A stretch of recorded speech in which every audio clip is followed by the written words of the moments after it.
बिस्मिल्लाहिर्रहमानिर्रहीम। अस्सलाम वालेकुम। हजरत इब्राहिम अलैहिस्सलाम की शादी। मुसलसल 40 दिन तक आतिश कदा नमरूद में रहने के बाद जब हजरत इब्राहिम अलैहिस्सलाम इस आतिश कदे से बाहर आए तो मुल्क शाम की तरफ चल दिए। वहां जाकर एक शहर जो खिजाइन अल वजह कहलाता था आप अलैहिस्सलाम ने कायम किया। उस शहर में पहुंचने के बाद क्या देखते हैं कि हजारों आदमी नफीस लिबास पहनकर एक अजीम शान मैदान की तरफ जा रहे हैं। हजरत इब्राहिम अलैहिस्सलाम ने यह देखकर लोगों से दरियाफ्त किया, तुम कहाँ जा रहे हो? उन्होंने कहा, यहाँ एक बादशाह की शहजादी है और वो साहिब जमाल है और ख्याल ये किया जाता है कि उस जैसा आज तक सारे आलम में कोई नहीं। हर मुल्क के बादशाह और शहजादे उसकी खौस्तगारी करते हैं। वो शहजादी किसी को कबूल नहीं करती, कहती है कि मैं अपनी पसंद की शादी करूंगी। आज तकरीबन 7 दिन हो रहे हैं, लोग बराबर वहां जाते हैं। उसका तरीके अमल ये है कि जब सब वहां जमा हो जाते हैं तो शहजादी खुद निकल कर देखती है, लेकिन पसंद कोई नहीं करती। ये बात जब हजरत इब्राहिम अलैहिस्सलाम ने सुनी तो उन्हीं लोगों के साथ हो लिए और उसी मैदान के एक गोशे में जा बैठे। जब दोपहर हो गई और तमाम लोग हाजिर हो गए तो वो शहजादी अपने साथ 70 ख्वाहिशें लेकर और ताज जर्री सर पर रखकर और नकाब चेहरे पर डालकर और एक ताहरन जजराइन जेवरात से जुड़ा हुआ हाथ में लेकर मैदान में जाकर एक सिरे से सबको देखने लगी। जब हजरत इब्राहिम अलैहिस्सलाम के पास पहुंची तो एक नूर उनकी पेशानी पर चमकता है। वो शहजादी उस नूर को देखकर उनके हुस्न जमाल पर आशिक हो गई और तहरन जजीरी को हजरत इब्राहिम अलैहिस्सलाम की गोद में डाल दिया और खुद तख्त पर जा बैठी। उसके बाद बादशाह वक्त के लोग हजरत इब्राहिम अलैहिस्सलाम को बादशाह के पास ले गए। दर हकीकत वो नूर जिस पर शहजादी आशिक हुई वो नूर मोहम्मदी सल्लल्लाहु अलैहि वसल्लम था, जो हजरत इब्राहिम अलैहिस्सलाम की पेशानी पर जाहिर हुआ था। बादशाह ने उसे देखकर अपनी बेटी की तरफ निगाह की और कहा, ए बेटी, नेक शोहर तो तूने पाया मगर मर्द गरीब है, कुछ फायदा नहीं। सब अमरा ने मिलकर हजरत इब्राहिम अलैहिस्सलाम से उसकी शादी कर दी और तमाम रसूमात बादशाह ने अदा की और सारे शहर में खुशी हुई। कससुल अंबिया। ये भी बात रिवायतों से मालूम होता है कि मानिंद सायरा खातून और हवा अलैहिस्सलाम की ना कोई हुस्न जमाल में हुआ ना होगा। शादी के चंद माह बाद हजरत इब्राहिम अलैहिस्सलाम ने मिस्र की तरफ जाने का कसद किया। सायरा खातून ने कहा, मैं भी तुम्हारे साथ चलूंगी और बगैर तुम्हारे मेरी जिंदगी महाल है, लिहाजा मुझको भी अपने हमरा ले चलो। हजरत इब्राहिम अलैहिस्सलाम ने फरमाया, तुम्हारा बाप तुम्हें नहीं छोड़ेगा। सायरा खातून बोली, मेरे बाप की कदर तुम्हारे वजूद के सामने मेरे नजदीक कुछ भी नहीं। अगर छोड़ेगा नहीं मैं बेहुक्म उसके तुम्हारे साथ चलूंगी, क्योंकि तुम्हारे बगैर मेरी जिंदगी महाल और वबाल है। फिर सायरा खातून ने अपने बाप से रुखसत मांगी, उसने उनको इजाजत दे दी। तब हजरत इब्राहिम अलैहिस्सलाम सायरा खातून को लेकर शहर से निकले और अल्लाह का हुक्म भी यही था। रास्ते में कुछ लोगों ने कहा, ए इब्राहिम, मिस्र का बादशाह बहुत जालिम है और वो औरतों की ख्वाहिश बहुत रखता है और बिलखुसूस उरूसे नूह का बहुत ज्यादा शाइक है और बहुत जल्द उसकी तरफ माइल हो जाता है। उसके रास्ते पर 10-10 आदमी मुतय्यन रहते हैं। जो कोई मालो असबाब मिस्र लेकर जाता है तो उसको पकड़कर उसका माल महसूल ले लेते हैं और अगर कोई सौदागर औरत के साथ ले जाता है तो वो उस औरत को भी छीन लेता है। यहाँ से हजरत इब्राहिम अलैहिस्सलाम की दूसरी शादी की इब्तिदा हो रही है। ये सुनकर हजरत इब्राहिम अलैहिस्सलाम अंदेशा करने लगे, क्योंकि हजरत इब्राहिम अलैहिस्सलाम नामूस में बुजुर्ग थे और सायरा खातून के बराबर हसीना सारे जहान में कोई औरत न थी। इस राह के सिवा जाने के वास्ते कोई दूसरी राह भी न थी। हजरत इब्राहिम अलैहिस्सलाम ने एक संदूक बनाकर सायरा खातून को उसमें छुपाकर कुफर लगा दिया और संदूक को ऊंट पर कसवा दिया।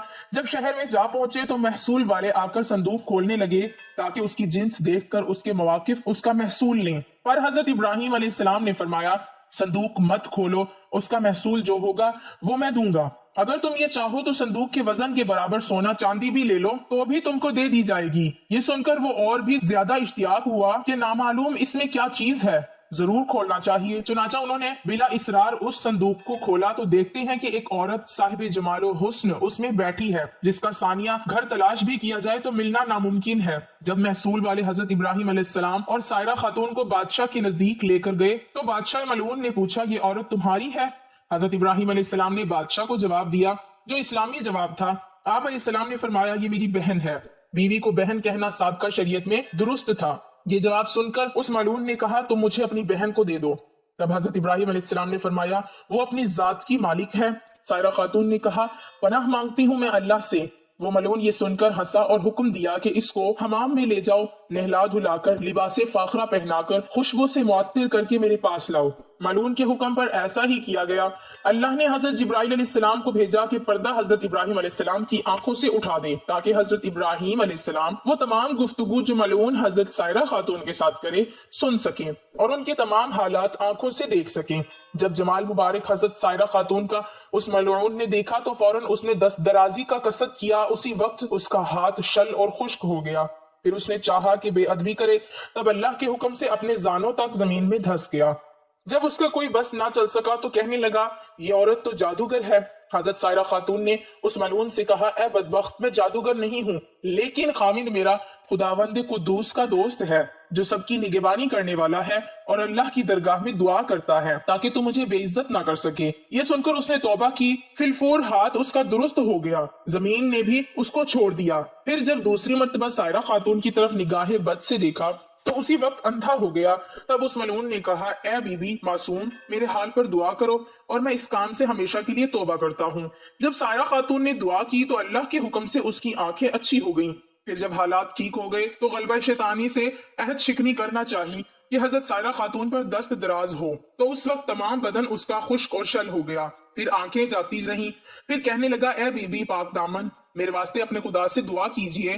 حضرت سائرہ خاتون بولی اے بدبخت، یہ دعا میری نہیں بلکہ میرے شوہر جو میرے ساتھی ہیں ان کی دعا ہے جو اللہ کے دوست ہیں، اگر وہ چاہے تجھے معاف کریں یا نہ کرے۔ تب اس نے کہا کہ ابراہیم علیہ السلام کو یہاں لاؤ۔ اس کے بلانے پر جب حضرت ابراہیم علیہ السلام وہاں تشریف لے گئے تو اس ملعون نے کہا اے ابراہیم، مجھے معاف کر دیجئے، میں نے آپ پر بڑا ظلم کیا اور اب میں توبہ کرتا ہوں۔ حضرت ابراہیم علیہ السلام نے اس بادشاہ سے کہا یہ میرے حکم سے نہیں، یہ سب خداوند قدوس کے حکم سے ہوتا ہے جو تمام جہاں کا رب و مالک ہے۔ دیکھو خدا کی مرضی کیا ہے، اس کے مطابق کرنا ہوگا۔ اس وقت حضرت جبرائیل علیہ السلام نے آ کر فرمایا اے ابراہیم، خدا تعالیٰ نے تمہیں سلام کہا اور فرمایا کہ جب تک یہ تمام ملک اور خزانہ تم کو نہ دے دے تم ہرگز اس سے راضی نہ ہونا۔ پھر حضرت ابراہیم علیہ السلام نے اس بادشاہ سے بات کہی کہ میرا رب ایسا فرماتا ہے۔ بادشاہ نے یہ باتیں سنتے ہی تمام سلطنت اور اپنا خزانہ حضرت ابراہیم علیہ السلام کو دے دیا۔ یہ کیفیت ہونے پر حضرت ابراہیم علیہ السلام نے اس بادشاہ کی حال پر دعا کی، اس دعا کی برکت سے صحت اور تندرستی پائی۔ مروی ہے کہ حضرت ابراہیم علیہ السلام نے اس مملکت کے 2 حصے کر کے جو جانب کنعان تھا وہ آپ علیہ السلام نے خود رکھ لیا اور باقی جو بچا اسی کو واپس کر دیا۔ بادشاہ نے ایک صاحبزادی دوشیزہ نیک خوبصورت صاحب جمال لا کر حضرت سائرہ خاتون سے کہا اے نیک بخت بی بی، میں نے تمہاری بے حرمتی کی کوشش کی اور میں نے تم کو دیکھ کر اندیشہ بد کیا، تمہارے عفو معاف کرنے کے شکرانے میں یہ بی بی ہاجرہ تم کو دیتا ہوں، جو گناہ اور تقصیریں مجھ سے ہوئی معاف کیجئے۔ حضرت ابراہیم علیہ السلام حضرت سائرہ خاتون اور بی بی ہاجرہ کو لے کر کنعان کو چلی۔ راستے میں حضرت سائرہ خاتون اپنا حال جو بادشاہ کے ہاں گزرا تھا وہ بیان کرنے لگی۔ حضرت ابراہیم علیہ السلام نے کہا اے سائرہ خاتون، تم خاطر جمعہ رکھو، اب کچھ اندیشہ مت کرو، اللہ نے اپنے فضل و کرم سے میری آنکھوں کے سامنے پردہ غیب اٹھا دیا، جو باتیں تجھ پر گزرتی تھی مجھ پر سب ظاہر ہو جاتی تھیں، اور جو تم کرتی اور کہتی تھی سو وہ میں دیکھتا اور برابر سنتا تھا۔ بعد اس کے حضرت سائرہ خاتون نے بی بی ہاجرہ کو حضرت ابراہیم علیہ السلام کی خدمت میں دے دیا۔ مصر سے نکلتے ہوئے 10 سال کا عرصہ گزر چکا، لیکن حضرت سارہ اولاد کی نعمت سے اب تک محروم رہی، حالانکہ اللہ نے حضرت ابراہیم علیہ السلام سے اولاد دینے کا وعدہ فرمایا تھا۔ حضرت سائرہ خاتون نے حضرت ابراہیم علیہ السلام سے کہا مجھے تو اولاد کی طرف سے نا امیدی ہو چکی ہے، آپ ہاجرہ سے عقد کر لیجئے کہ اللہ نے اولاد دینے کا وعدہ فرمایا ہے تو شاید اسی سے کوئی اولاد ہو۔ حضرت ابراہیم علیہ السلام نے حضرت سائرہ خاتون کی خواہش کے موقف حضرت بی بی ہاجرہ سے عقد کر لیا۔ اللہ کی شان کے 1 سال بعد ہی ان کے بطن سے حضرت اسماعیل علیہ السلام پیدا ہوئے۔ کتاب ازدواج الانبیاء حضرت سائرہ خاتون کی وفات کی تھوڑی مدت بعد حضرت ابراہیم علیہ السلام ایک اور عورت کو اپنے نکاح میں لائے جن کا نام قطورہ یا قطورن تھا، جس کے بدن سے 6 بیٹے پیدا ہوئے۔ حضرت ابراہیم علیہ السلام نے ایک اور عورت سے بھی نکاح کیا جس کا نام حجورہ تھا۔